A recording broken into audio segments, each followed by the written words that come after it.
So I read this post earlier, and I think it's a good post. Caution to those seeking contact. So he says, I've been seeing many posts recently asking about how to make contact or desperately wanting it, etc. This is an attempt to shed light on the realities of contact. To some of us heavy experiencers, the lighthearted posts begging for contact are ignorant and can be triggering. You have no idea what you're asking to get into. It's not all love and light, like most make it out to be. Yes, there is good contact, euphoric even. But just as much as there's positive, there's also negative. 100% I agree. I have been on the receiving end of both, and I have never initiated it. Okay, that's scary. Contact was thrust upon me without my conscious consent. I've been experiencing for nearly 40 years silently. Though only within the past few years did I realize I wasn't alone and found the words to describe it. I won't dive into my story. That's not what this is about, though. I will highlight a few things I've experienced to give a better idea of what I'm saying here. I felt the terror more than once.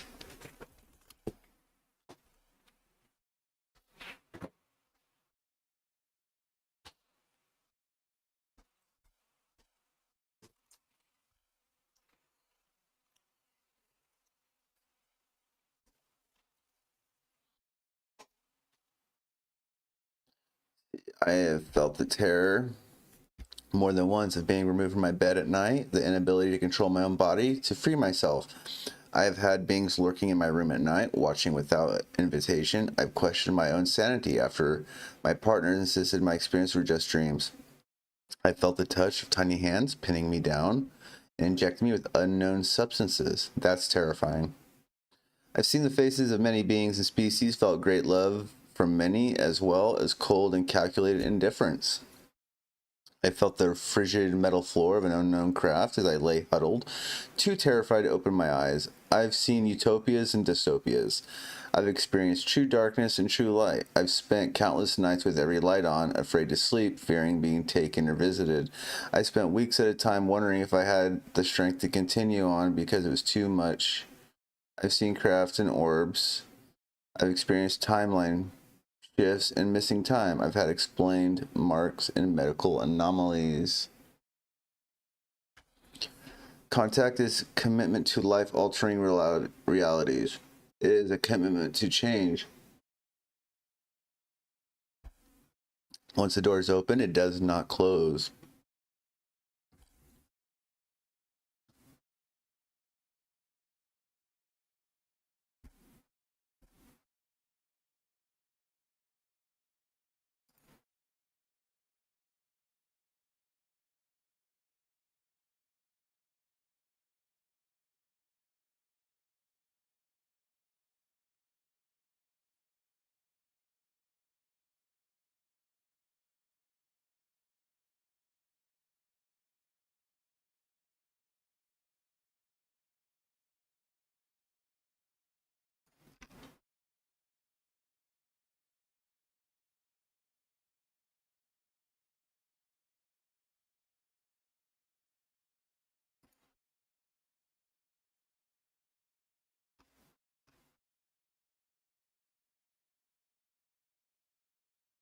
Where's my comment?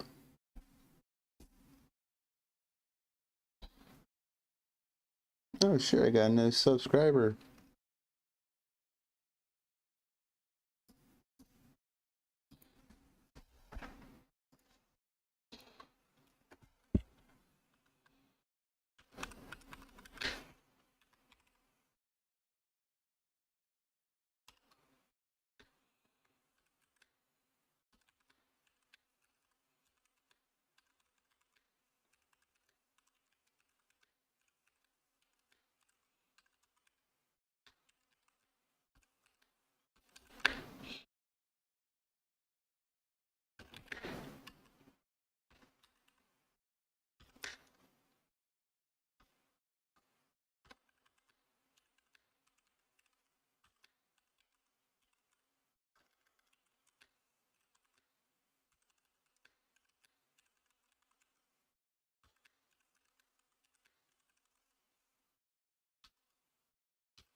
bracelet. The skull experiment, providing some details which aren't often shared across the internet.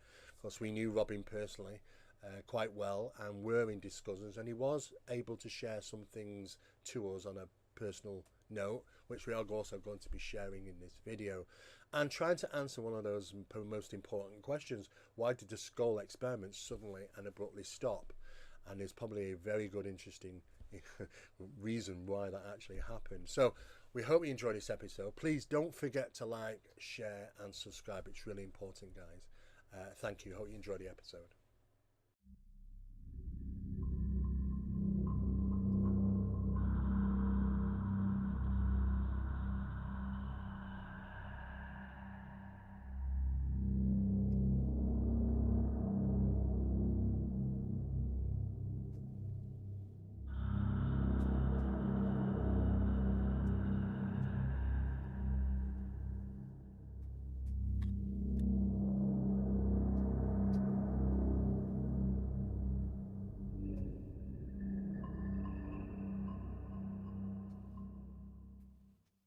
The skull experiment was a scientific quest for life after death.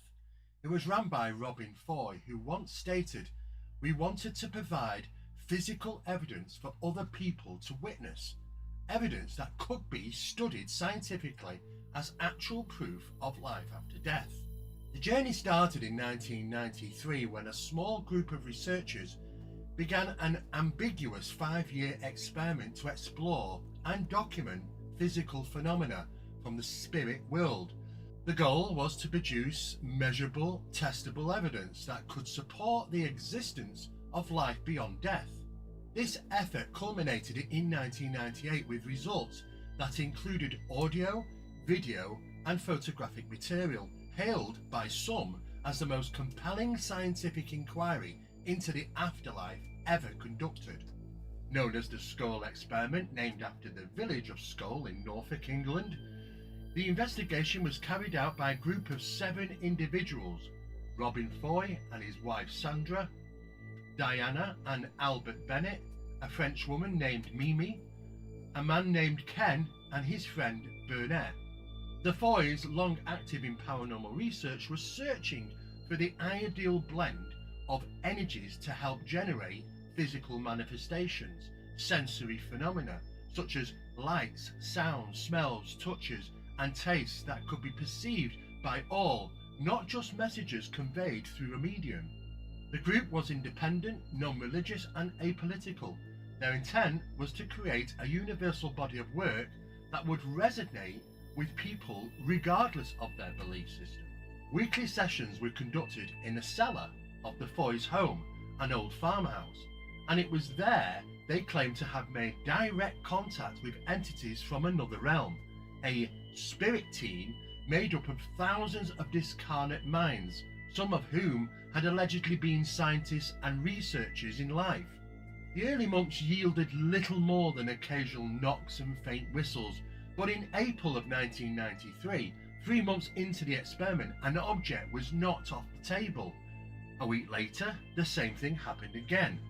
When the group reviewed the session's audio recordings, they found that static noise ceased precisely when the object moved, suggesting to them that energy had been built up by the spirit team to affect the physical world. Of course, the question should always arise: who or what was their spirit team?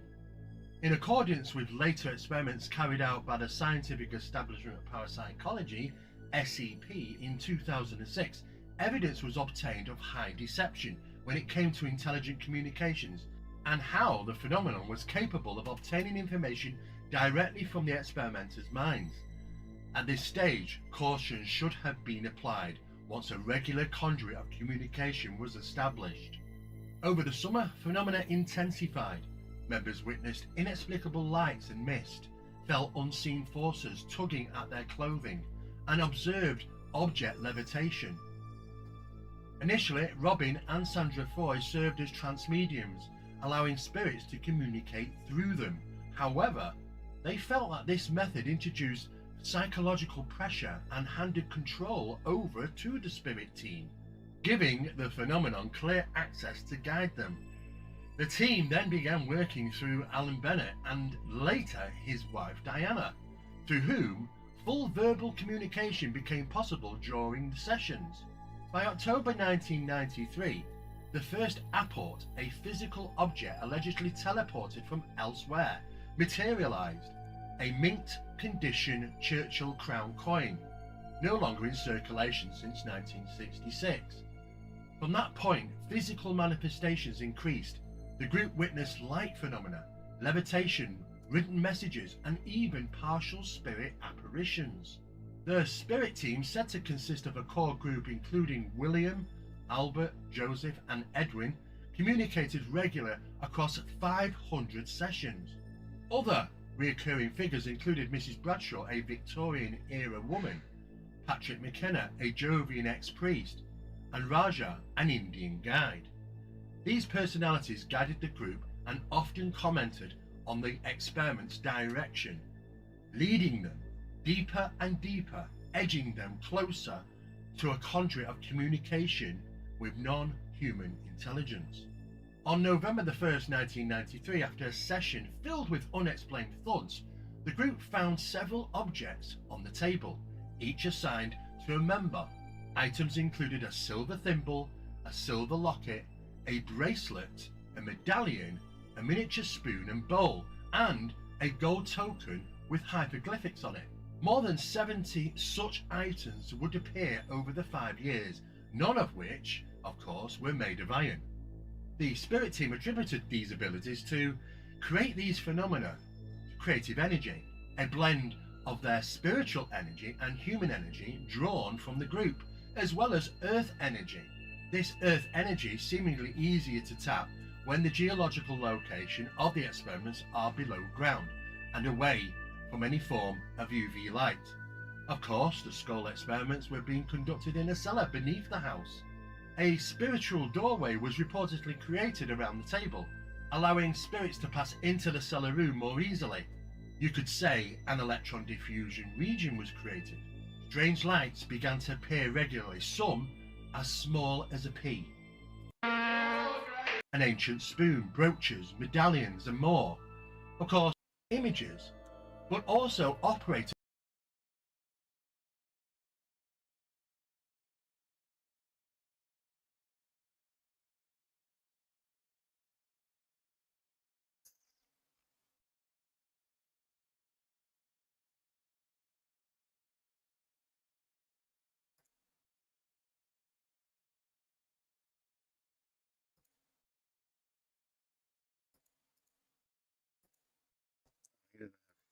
Anything.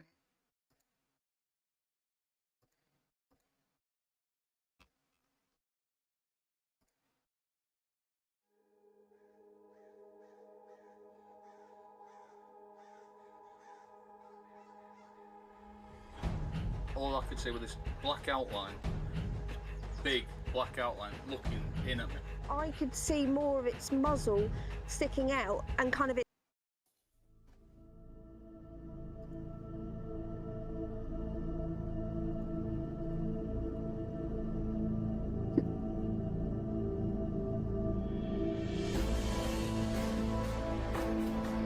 Oh, wow.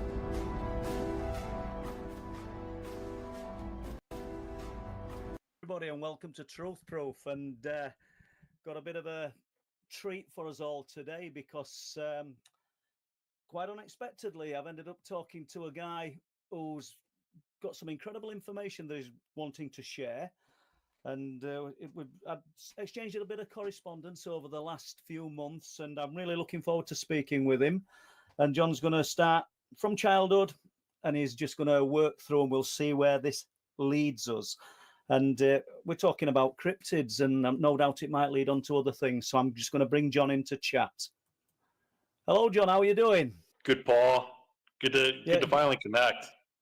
Oh, absolutely brilliant, mate. And I've been looking forward, but obviously we're worlds apart, aren't we? And it's difficult, isn't it, time-wise, for you to be online and be ready to talk, and me also. But I kind of know genuine when I read it. When you first started sending me bits of correspondence, I thought, yeah, I'd really love to talk to this man. And I don't mind saying this openly on air, you know, that because you're reserved and your experiences are so deep and personal to you, that if you decided that you don't want me to go forward and put them out to the public, they're not gonna do. And Sure. do you know what I mean? And that's just the way of it, because I feel quite honoured that you're going to share a few little bits with me, and you said, "Oh, I hope they're going to be good enough." Everybody's experiences are good enough, because these are unique to yourself. So just kind of walk us into it. Tell us how this began, or not the interest, but the experiences. Sure. Well, some of my earliest memories that I have are strange. They're just strange. Uh, and that's usually what sticks in our minds, right? I mean, it's not the mundane things that we hold on to, is the extraordinary things, or things you can Absolutely. look back on as like, I thought that was kind of normal back then, but oh my God, that was not normal. You know, when I was growing up, Hey, anyone watching on the stream right now, if you have any requests or topics you want to discuss or go over, or videos you want to watch, just throw it in the chat. Let me know. Let's. I want to be very engaging with my chat. you know, I learned pretty quickly when I was a kid and a teenager that there just wasn't a safe space to share.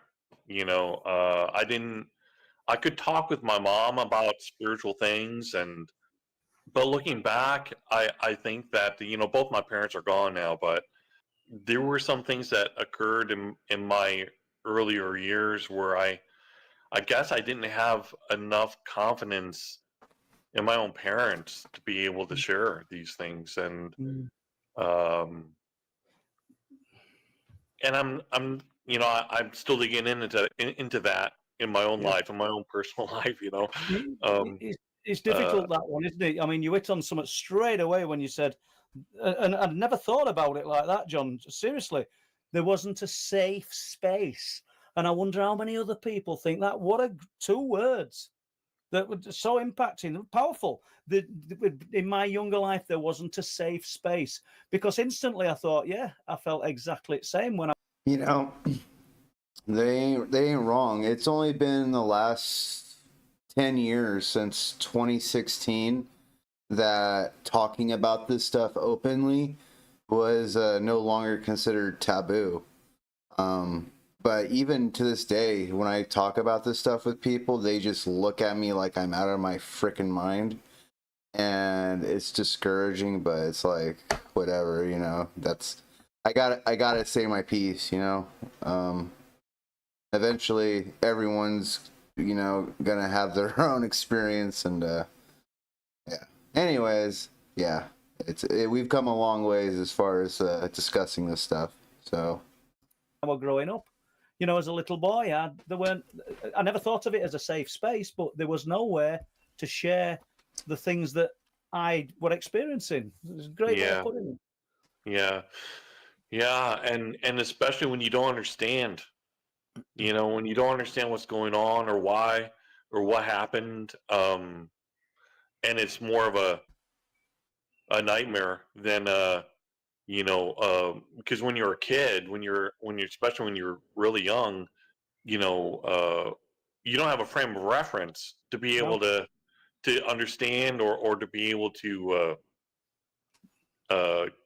even wrap your head around what's happening to you, or No if it's life normal or experiences. not, you know. No life experiences. And I dare say, John, that probably your parents, my parents, and a host of other parents probably would have been in the same boat if you'd have told them that how I can't imagine the reaction I'd have got off my dad, who were quite heavy-handed, if I'm being truthful, and that's what I never told him. These memories, then, where did it begin, do you think? I had some. There's some gray area when I was really young, between what happened first. You know, I have memories of very strange memories of going to sleep at night, had pajamas on, my underoos, those that kind of thing, and waking up backwards in bed with my clothes inside out. Right. And I remember times where my mom or my parents would come in and be like, "What are you doing? Your head, your pillow's that way, and why are you sleeping that way?" And I could have, I guess, gotten up and turned around. Dude, this just reminded me. I was born in Arkansas, and I went back to visit one summer when I was like 5 or 6, and I'll never forget it. One time I woke up in my bed, just like he described on the other end, but not only was I flipped around, I was under the sheets, like the elastic ones that go around each corner, and the elastic part, the first sheet you put on. Somehow I got under that with all the corners still on. My aunt, she couldn't believe it. She's like, how did you do that? I have no idea. I just woke up that way. I just thought that was interesting. In the middle of the night, but I've never been known to sleepwalk or do anything out of the ordinary at when I sleep. But I had this terrible fear of eyes. Yeah. I remember a childhood friend, who had a big piggy bank of the Cookie Monster from Sesame Street with eyes, Yeah. and it terrified me. And it could have just been a strange thing, I was familiar with Sesame Street and watched it when I was a kid, and it shouldn't have scared me, but it was the eyes that was just like, I can't handle that. Like, that's not, there's something there that I didn't understand, and it would just kind of terrify me. And anything that had the black and was it, and I didn't understand. was it eyes close up?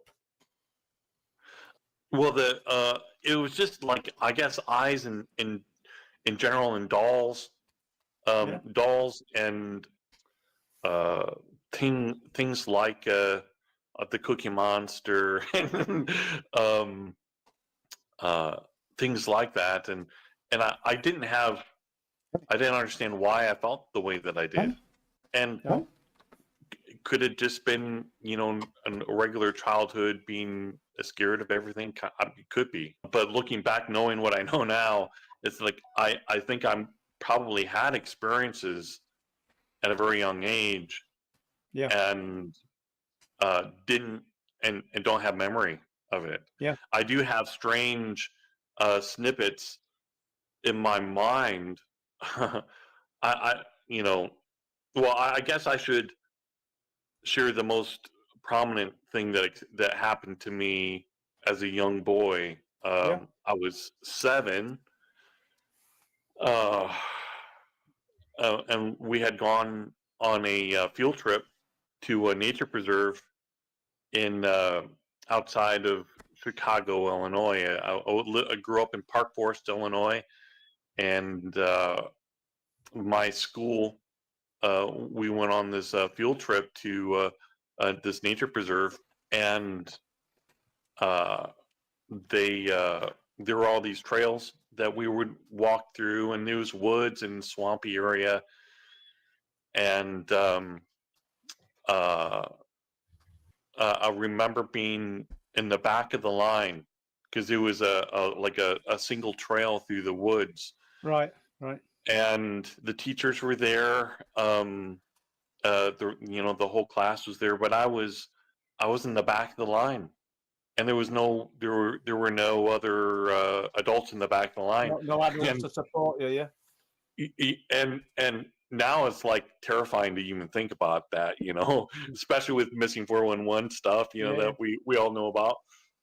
And I remember we were walking along, and there was a turtle.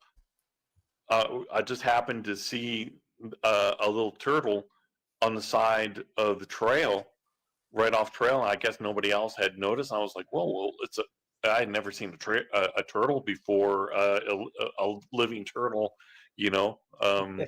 So I had stopped and I was like looking at it. You know, I knelt down and was examining, and then I picked up the turtle and was So looking at it.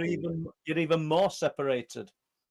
Oh yeah, Yeah. yeah, and I had spent at least probably at least a minute or several minutes, just enjoying this experience. You know, and really, I don't think my first real time that I had ever been out in the forest and nature, and everything felt safe. You know, and it was just, you know, very innocent, and I was enthralled with this turtle, that I had come across, and it was beautiful, you know, and I remember realizing that everyone else was gone, and I was like, oh, you know, okay, and like, and I put the turtle down where I found it, and at that moment, I had heard something behind me, and I turn around, and standing about, I I would guess about 20 feet, uh, 20 to 30 feet away, was a giant, Fuck. a hairy giant. It reminded me, um, the only frame of reference I had was Chewbacca Yeah. from. All right. So when when I had my first experience in 2019, saw a light in the sky. I had the urge to look outside. It was like I knew it was there.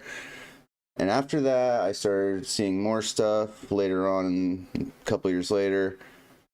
After 2023, it's like a switch was flipped. And I came to the realization that, okay, if these NHI are real and they exist, and then we have these objects in the sky that are real, they exist, what else could be real? What else could exist? Well, my entire life I thought Bigfoot was like bullshit. My entire life. I was raised in Las Vegas. My mom lived in Oregon. I used to go and visit her every summer. I'd go to school in Vegas throughout the year, and then summer vacation at mom's. So I got to be very I got used to being in the woods and everything. And yeah, I thought Bigfoot was bullshit. Well, after I had my experiences and I went camping, I had a few weird things happen on top of seeing those orbs. Had some weird Bigfoot stuff happening too. Yeah, it tripped my brother out because I mean he kind of believes in Bigfoot. He always did, but anyways, yeah, my brother's like 6'6", and yeah, he was ready to get the hell out of there. Anyways, yeah, but yeah, ever since my UFO thing, man, I've been like hooked on Bigfoot, and I found some tracks. I actually live in a really good area to go looking for Bigfoot, UFOs, all that stuff. Like I live in a prime area. I just need to get my car going so I can start exploring more. But yeah, it's yeah. Anyways, we'll just Star keep Wars, going. You know, but it was very hairy, had longer hair, you know, and I really wasn't sure what I was looking at, you know, or what was going on, and I knew it was like, is this a person? You know, this can't be a person, you know, and it's. Sorry. I remember. Fuck. I You stopped remember watching. it let out a like a wail, a wailing sound, like a not a necessarily a scream, but like a cry almost, and it locked me in place. Like I was Really? Yeah. terrified. You know, like I wasn't. I knew at that moment it was basically I was looking at a monster. There was a monster in front of me, and I couldn't move. Until that moment, then, John, you'd not filled with fear until it let out the wail. Right. Right. And I don't know if I was just like fighter, you know, the fight, flight or freeze, if I was just frozen in fear, or if there was some kind of external force keeping me in place, like a psychic lock or something, for lack of a better explanation. Yeah. And it walked over to me and picked me up. And so now I had never realized until Steve Isdall on his channel, and other people started commenting on when he first aired that my story, and other people had noticed, like, well, you picked up the turtle and then he picked you up. Yeah. You know, like Yeah, he good was point, doing yeah. he was doing to you what you did to the turtle. And I never had realized that before, but it was true. And he picked me up, so we were face to face. And at that moment, I remember seeing, like, I was out of body. I came out of my body. I don't know if it was because I was so afraid or what was going on, but I remember looking down like almost like a movie screen, for lack of a better explanation, of your both. Of both of us. Yeah. Seeing myself, and I wasn't passed out, like I wasn't unconscious, but I was out of body, and looking at each other, and when I was out of body, I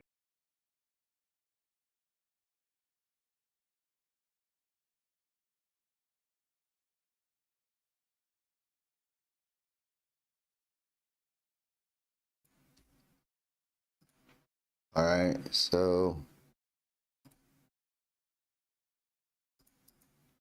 Of your both.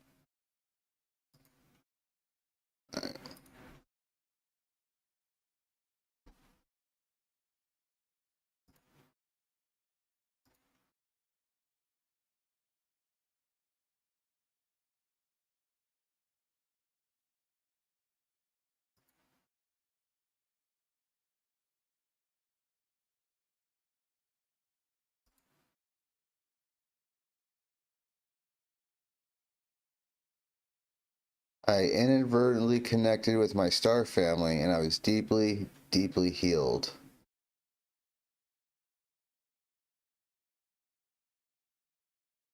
Huh.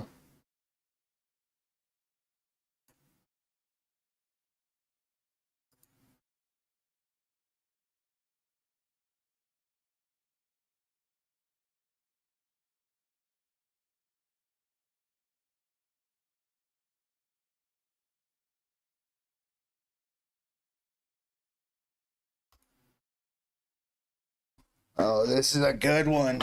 Here we go. What triggers your experience related to extraterrestrials?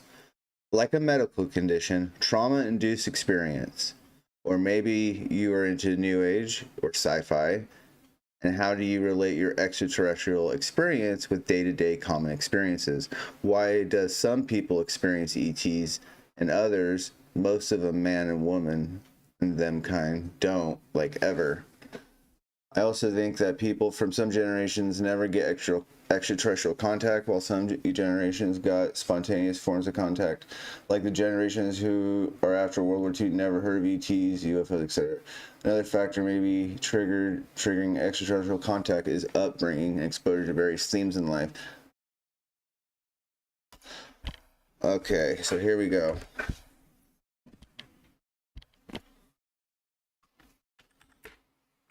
This is a great question.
Okay, here we go.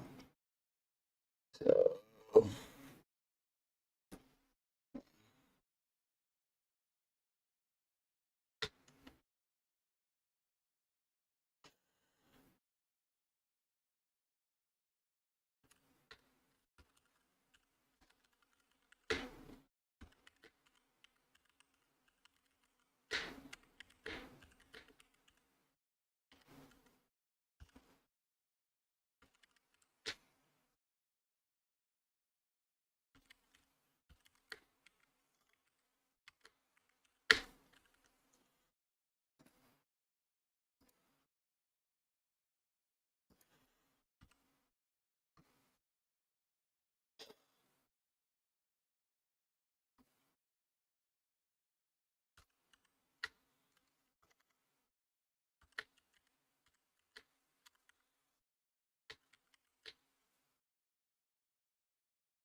what the fuck am I writing?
make anyone else believe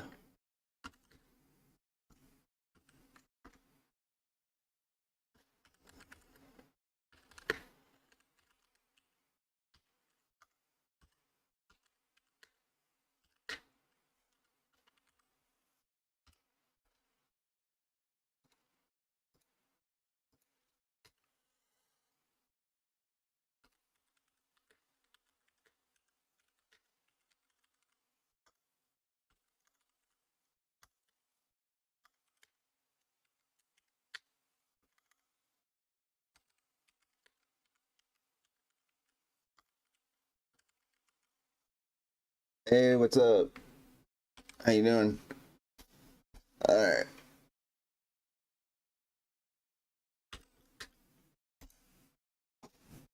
So we just went over this little question right here. What triggers your experience related to extraterrestrials? I thought it was really interesting, so I decided to reply to this question. If you want, we can go over it. Like a medical condition, trauma-induced experience, or like he's asking a question, and he's like wondering, like, you know, what triggers it. So I put in mine, you know, I thought it was a great question. I'm one of those people that was always fascinated with UFOs. It was the only thing I was interested in. I wasn't interested in like Bigfoot, paranormal, any of that kind of stuff. Just UFOs and aliens. That was it. So, anyways, I actually triggered my experience, and I'm confident anyone can do it. I believe that everyone will have some type of experience at least once before they die. Nobody can make anyone else believe that the phenomenon is real. That is why it's called an experience. Basically, the experience, the only way someone will believe in this, that this is real, is if it happens to them. There's nothing I can do or say to convince anyone otherwise, and no one else can do it. So, yeah, I just think everyone's gonna have an experience at some point, some type of experience. And sometimes you could be having an experience, I think, and you wouldn't even be aware of it. Anyways, so yeah, and I actually triggered an event with my brother. I knew a month prior to our camping trip that he would get to see something. I was so excited about it, I could feel it. I was like, something's gonna happen. We go there, first night we're there, fucking orb manifests. Like we actually seen 3 of them total. So yeah, it was really cool. Anyway, so we're gonna keep going through Reddit and checking out some different questions and see what's up.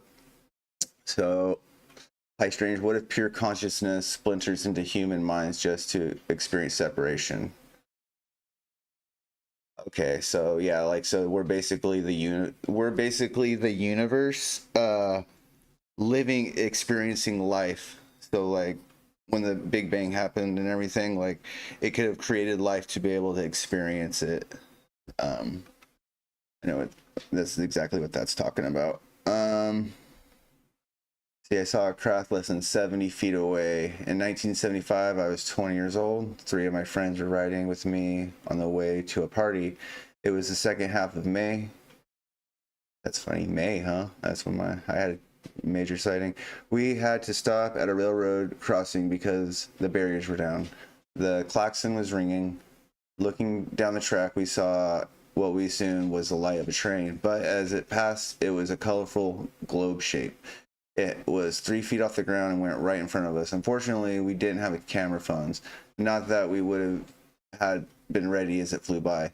About a quarter mile down the track, it took off in the sky. It was mere seconds. It was out of sight.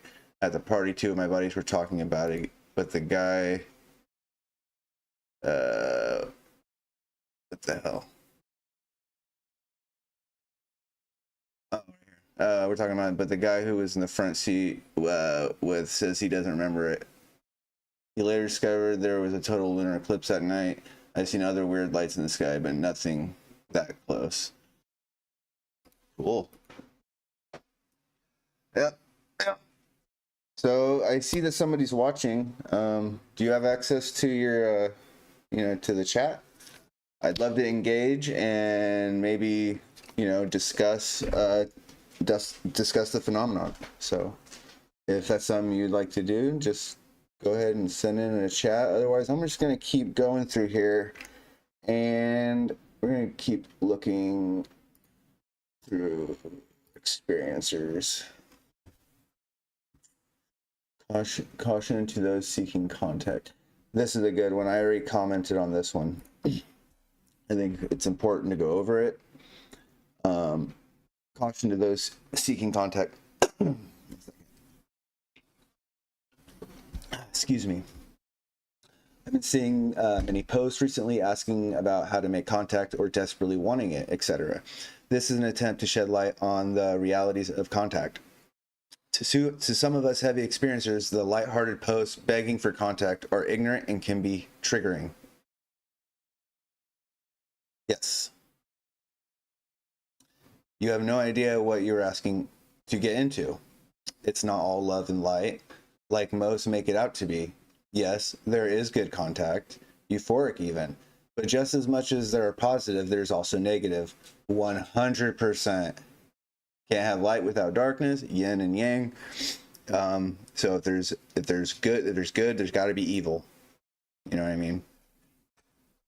Let's see. I've been on the receiving end of both. I've never initiated it. So this person was contact was thrust upon me without my conscious consent. That sucks. Okay? That's terrifying. All right? I was kind of ready for it, and even though I was prepared to like see something and experience something, I still wasn't prepared. It literally when a craft engages with you, it can actually trigger your fight or flight response, and you can get very scared. You can be paralyzed. Anyways, yeah, and I also noticed, little side note, when I was recording and seeing stuff back in 2023, every night during the summer at 9:30, like clockwork, you would hear cops going up the road and ambulances. Like there was like shit just hit the fan. It was every night at the same time, 9:30. I noticed it for like a week straight, solid. And I came to realize that when these things engage or around, I think it like sends people into a frenzy. I seriously do. I seriously do.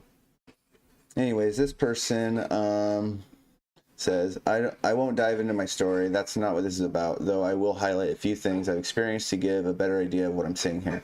I felt the terror more than once of being removed from my bed at night. The inability to control my own body, to free myself.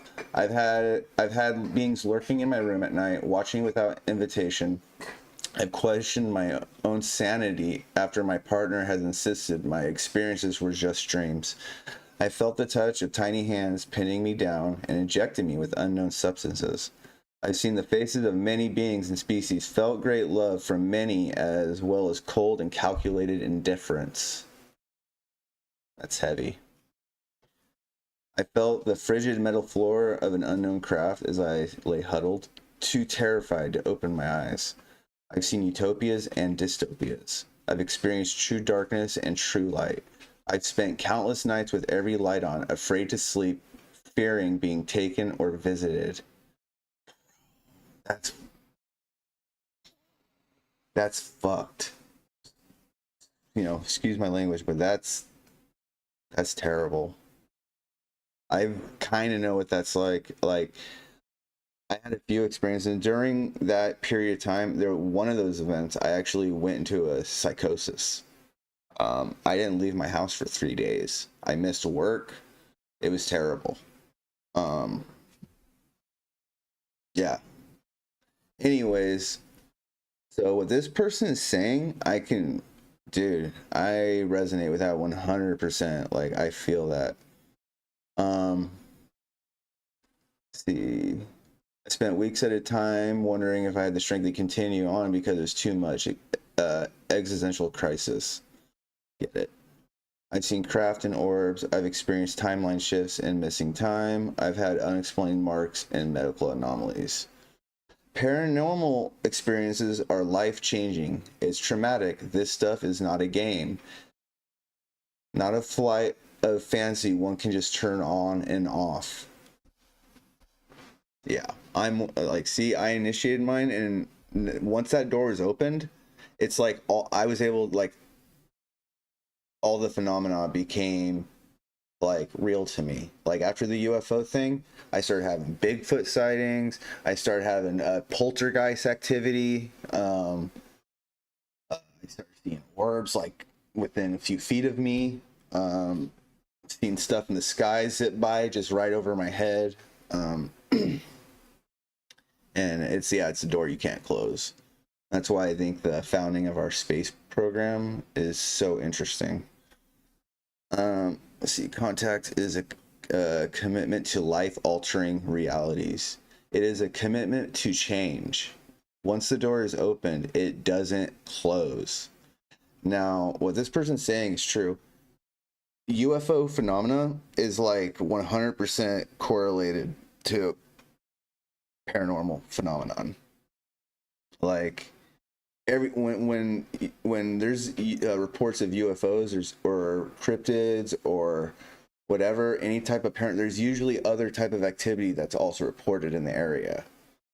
And if you're interested in that stuff, I highly suggest that you look into a guy named Steve Mera. He has a channel on YouTube, and he was a paranormal investigator for like 30 years. He's a parapsychologist. Yeah, I think he has a degree in parapsychology now. But anyways, he breaks it down. He has so many good videos. One of them is called "What is Project Doorway?" It's like 3 hours long. I don't know if that version's on there anymore, but it goes into it so in depth of how the UFO phenomenon and the paranormal is all like the same thing. It is so interesting. Anyways, this is my comment right here. Agreed 100%. I'm one of those people that wanted to happen, and it did back in 2019. Like original post says, once the door is open, it's for life. So that's what I said. I 100% agree. So now we're going to go and look for some other posts. Let's see. We'll get have experiencers and just go to Reddit and see what pops up. Strangeness. Does anyone here think that consciousness doesn't exist? I'm curious. Really? That's kind of a weird question. But I'm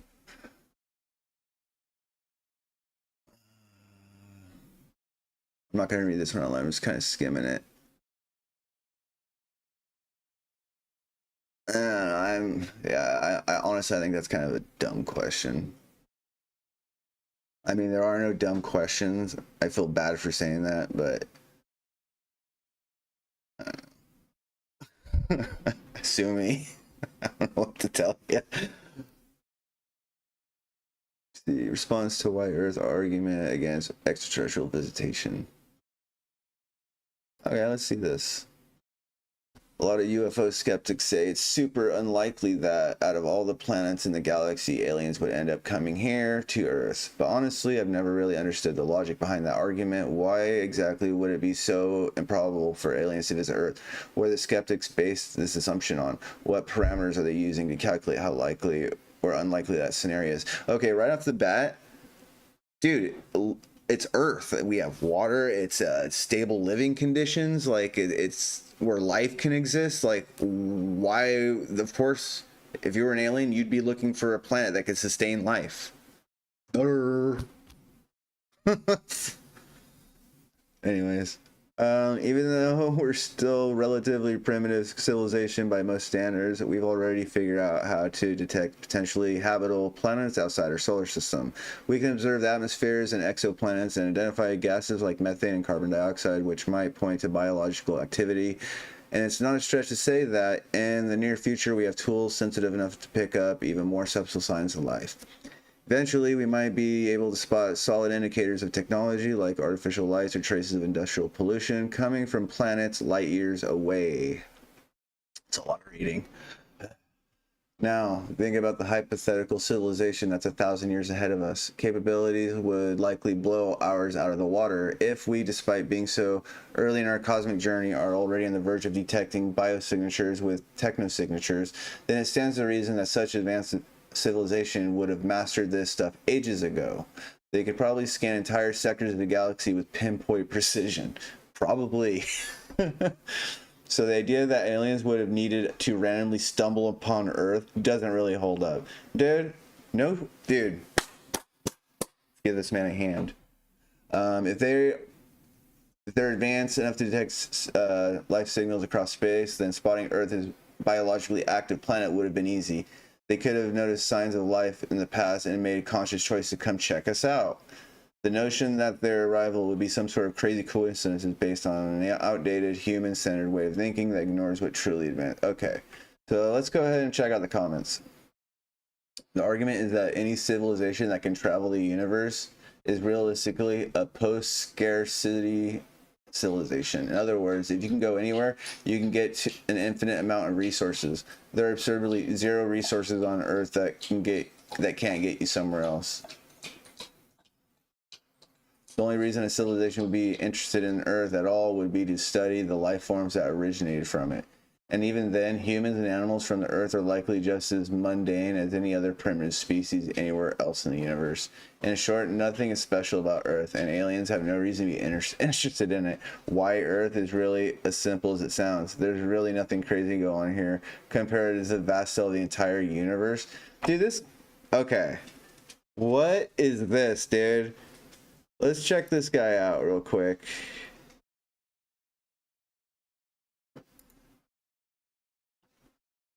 Year old.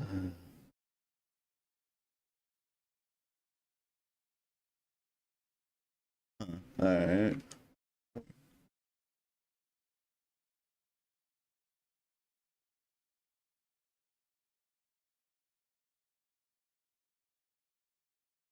Okay, whatever. The simplest reason, because we would do the same. We still do the same. We have no reason to study and document primitive tribes and animals, but we do.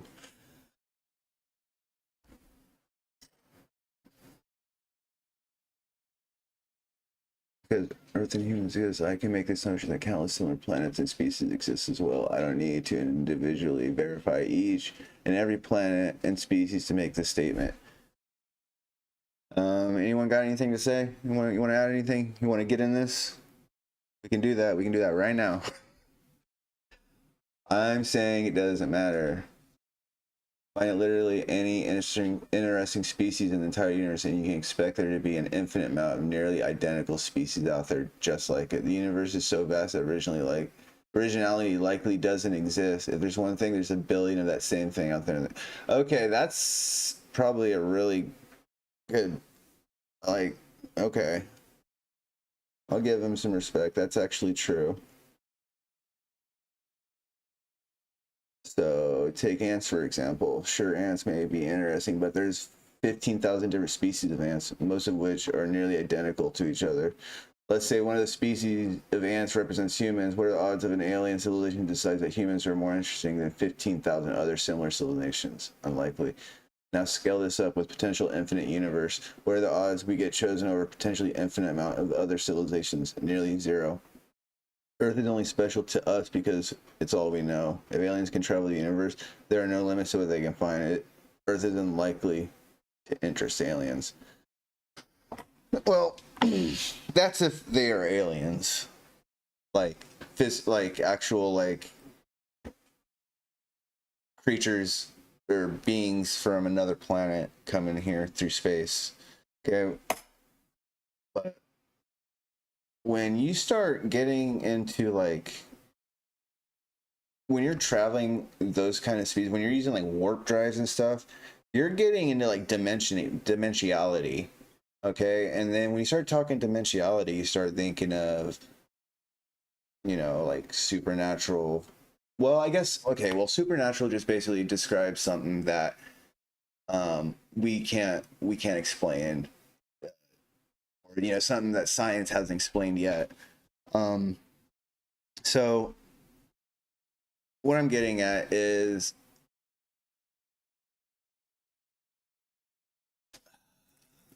you know what, forget it. I'm not going to get into it. We were talking about the Milky Way here, not about the entire universe.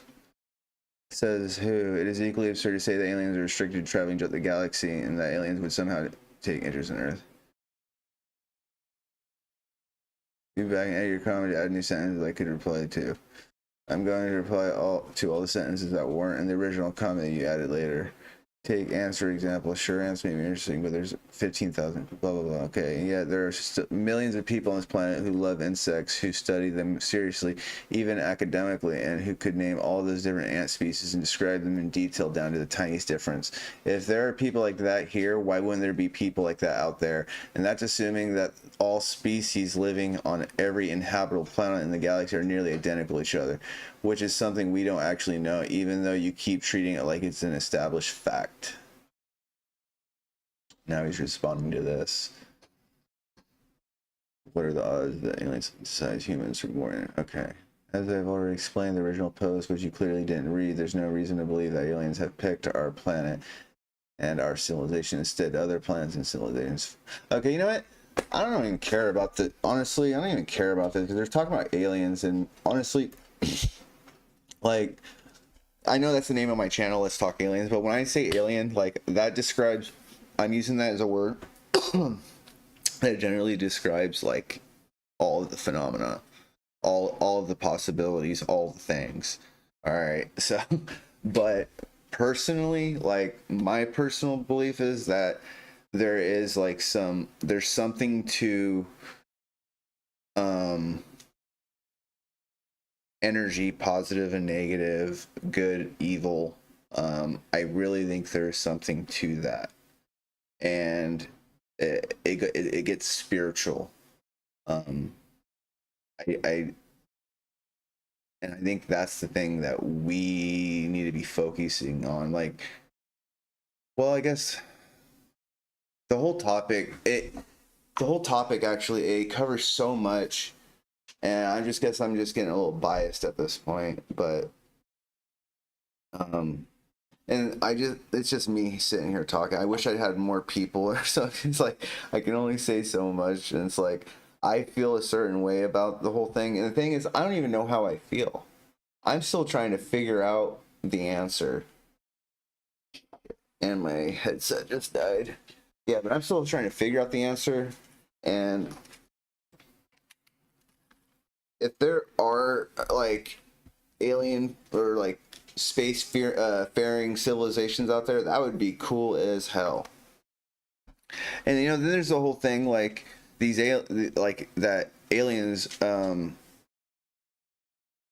are just all of, like, that whole angel and demon thing are just was like religion being dogmatic, I guess.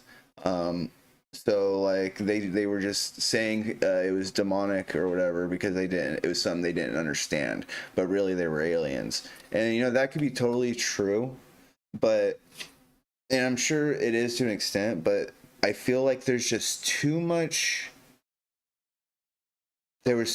focus on, like, I don't know, I guess I'm your typical conspiracy theorist. I 100% believe that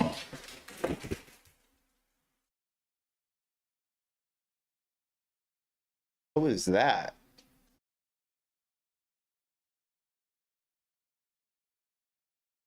That was weird. What's that? What the hell? That bottle just... One second.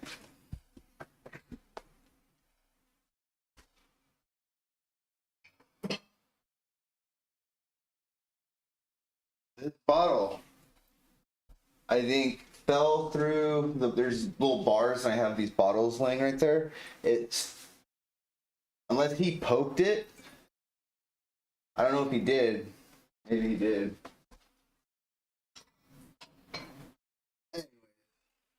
I totally got lost. Thanks, Dig. Alright. Anyway, let's get back to what we were doing. Alright. I'm kind of done with this one, though. Let's see. The time I met the orbs and nature gods. I have experience with orbs myself, and they are very glorious.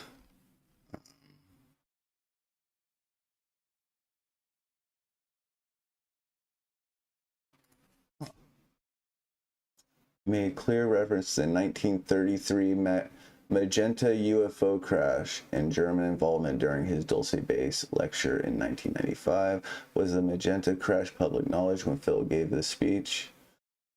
From my research online, Italian ufologist Roberto Pinotti was the first to begin investigating the 1933 crash in 1996 after he received secret documents. However, it was only in 2000 when Pinotti first published public material talking about the crash. Regardless, Pinotti's research of the 1933 crash started 1 year after Schneider's speech in 95, and I was not able to find any other resource discussing the 1933 Magenta crash before Phil Schneider spoke in 1995.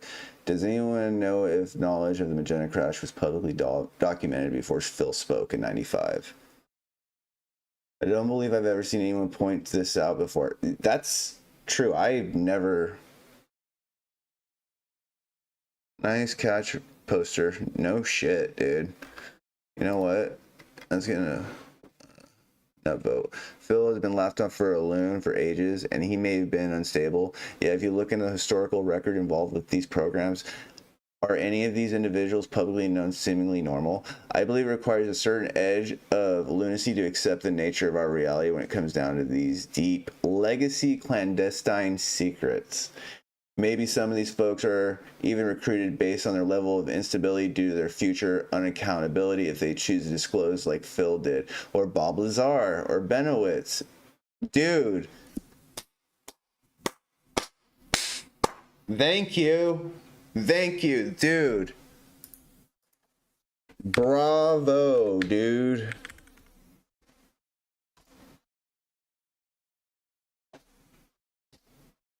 All right. Yeah, he did, but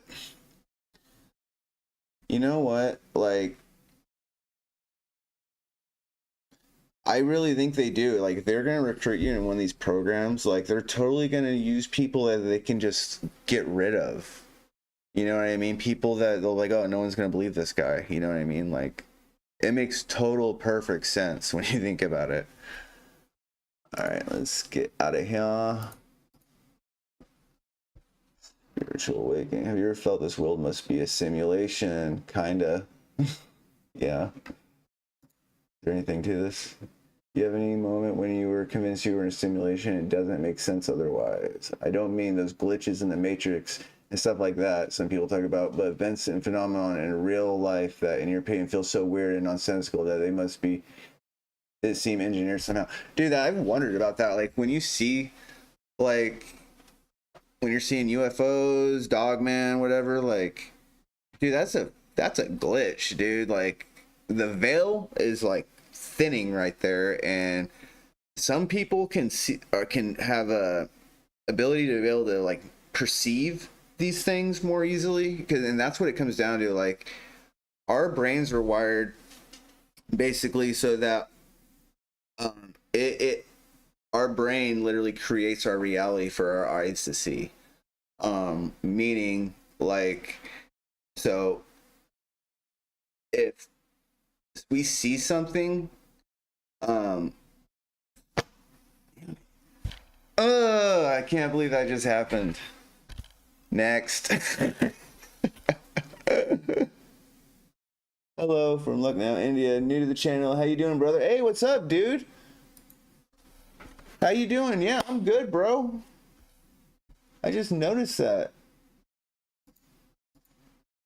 I am good. I'm just chilling, just, you know, going through some Reddit, you know, going over some posts, trying to interact with the community.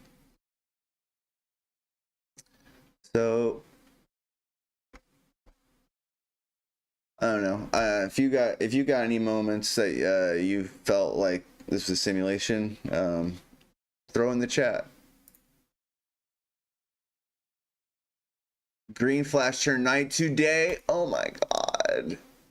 Dude, this is a long shot, but I'm just putting it out there. If anyone else experiences this, yet, dude, are you kidding me, bro?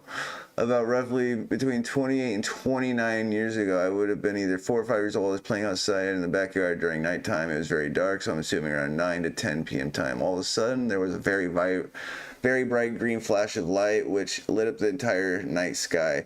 Immediately after the flash, the night turned blue as if it was daylight. That lasted approximately 3 to 5 seconds of seemingly daylight sky, and then went back to nighttime skies. A couple times I asked my parents about it, and they do not recall this happening. They were inside the house. I'm wondering, did anyone else experience something similar? Yeah, I only experienced it. Yeah, because I had a thing above my house, like 100 feet or something, and it decided to take off. All right, let's hit a. See, communities.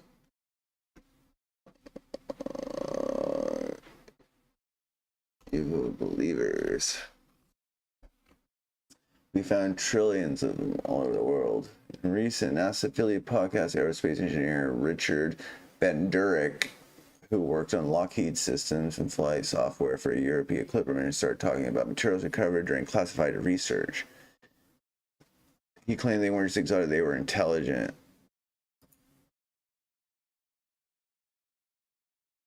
If you're looking at very little things that seem to deposit all over the world, they were deep, probably trillions of these things, and they have all sorts of functions. We assume they're everywhere.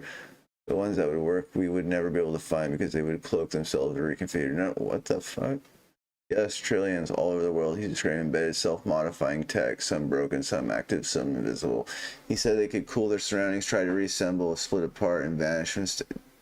Then how part of sitting across from him just nodded. No reaction, no disbelief, just confirmation. He's talking about the orbs that come together and split away, and yeah, you've all seen those videos. Serious technical conversation involving people who worked at DARPA, NASA, and Department of Energy. Implication that Earth might already be seeded with some kind of post-biological surveillance or sensing network. Dang, dude, I never thought about like a network. That makes perfect sense. They got their little sensors. Like I always thought about like a craft would be around, and they're like releasing a smaller drone or whatever to go fly around. Well, those are the little orbs. That's what I always thought, but I never thought of it as like a network that was already here. That's crazy. Hell yeah, that was cool.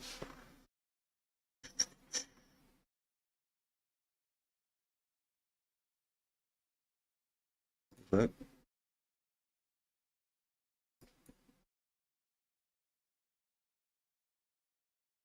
In journalists being present, the incredible spiritual insights and understandings, which he now, with his group Rama, wishes to try to share with as many people in the world as possible. I'm only the interpreter, so I will do my best and try to represent Sixto's words in the way that he intends them. Sixto. I think you're calling for a translator. You wouldn't think Son diferentes a nosotros, prefieren assisted mankind to have the motivation to destroy the ecosystem of. Okay, I am not watching all that. Sorry. Alright, well, I guess I'm gonna just call it a night. Thanks for watching. Hopefully that was fun. I had a couple viewers. Swarman Gupta, you're cool. You're amazing, dude. I wish I would have seen your comment when you were still here. Yeah, with that said, though, have a good night, and don't forget,